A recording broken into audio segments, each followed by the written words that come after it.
C'est que tu n'as pas jeté ton miel et que tu n'as pas jeté vraiment. Merci pour ta réaction. Vous voyez, c'est la même chose. Et il faut retenir que la cristallisation du miel, c'est plutôt même un indicateur de bon miel.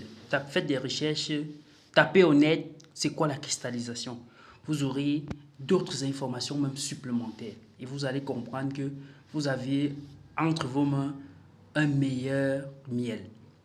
Pour des gens qui envoient le miel plus en étranger, il y a des clients qui te disent je veux un miel qui va se cristalliser. Parce que quand ça se cristallise également, il y a un certain arrière-goût très appétissant également dans la bouche.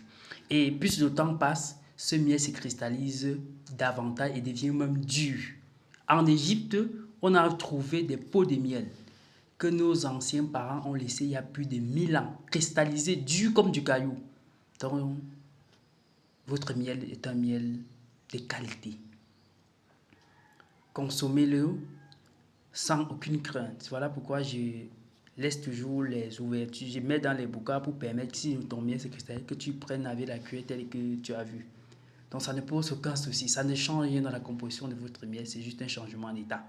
Et cela, c'est la même chose qui se passe avec l'huile rouge provenant dans certaines localités. Vous allez vous rendre compte que quand vous prenez l'huile rouge, à un moment donné, quand vous quittez d'un milieu chaud à un milieu froid, votre huile rouge se coagule. En apiculture, on ne parle pas de coagulation, mais on parle de cristallisation. Est-ce que vous avez vu maman qui a jeté son huile rouge parce que ça a coagulé?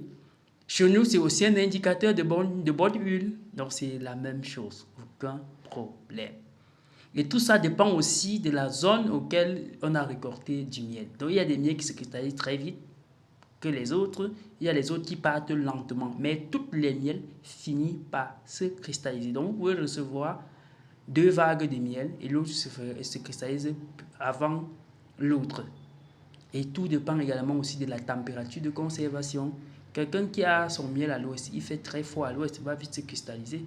Et ceux qui ont le miel au littoral va se cristalliser doucement. Donc, il y a aussi le paramètre de température. C'est pareil comme l'huile rouge.